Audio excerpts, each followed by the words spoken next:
বন্ধুরা, এখানে মেয়েটি সুন্দর একটা টাইম কাটাচ্ছিল। তখন তার মা ফোন করে বলে, তোমার জন্য একটা ভালো ছেলে দেখেছি এবং তোমার সঙ্গে দেখা করতে হবে, তুমি ভালোভাবে থাকো। মেয়েটি তখন তার মাকে বলে, মা আমি এখন বিয়ে করতে চাই না। সেই বলে ফোনটা কেটে দেয়। মেয়েটি তখন নার্ভাস ফিল করতে লাগে এবং বসার জায়গায় একটি ছেলে এসে সেখানে বসে যায় এবং মেয়েটি বুদ্ধি পায় ছেলেটিকে কাজে লাগাতে হবে বলে সে ভেবে নেয়। ছেলেটিকে বলে, এক্সকিউজ মি, হাই। ছেলেটি তখন বলে, হ্যাঁ হাই।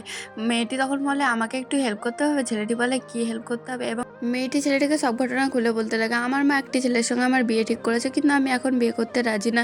তুমি কি আমার একদিন বয়ফ্রেন্ড এসে থাকতে পারবে? প্লিজ প্লিজ প্লিজ প্লিজ হয়ে যাও। এবং ছেলেটি তাতে রাজি হয়ে যায়। আমার পছন্দ করা ছেলেটি তার কাছে যায় এবং মেয়েটি সাপ সাপ বলে দেয়, এটি আমার বয়ফ্রেন্ড, দেখে নাও। এবং ছেলেটির সঙ্গে মেয়েটি এত ভঙ্গিমা ভাব করছিল, ছেলেটি সেখান থেকে চলে যায়। থেকে মেয়েটি আর ছেলেটি রাতভর কথা বলতে থাকে, একে অপরকে ভালোবাসে। দিন পরে ছেলেটির সঙ্গে দেখা করতে এলে দেখে তার মার পছন্দ করা ছেলেটির সঙ্গে কথা বলছে এবং মেয়েটি ছেলেটিকে সাইডে নিয়ে যায়। মা তাকে ফোন করে বলে, আমি ছেলের ছবি পাঠাচ্ছি, তুই দেখে নে। এবং মেয়েটি ছবিটা দেখতে গেলে দেখে আমি পছন্দ করি সেই ছেলেটি। মায়ের পছন্দ ছেলের সঙ্গে মেয়েটি প্রেম করছে। তো কিউ লাভ স্টোরিটা কেমন লাগলো? ভালো লাগলে একটা সাবস্ক্রাইব করে দিও।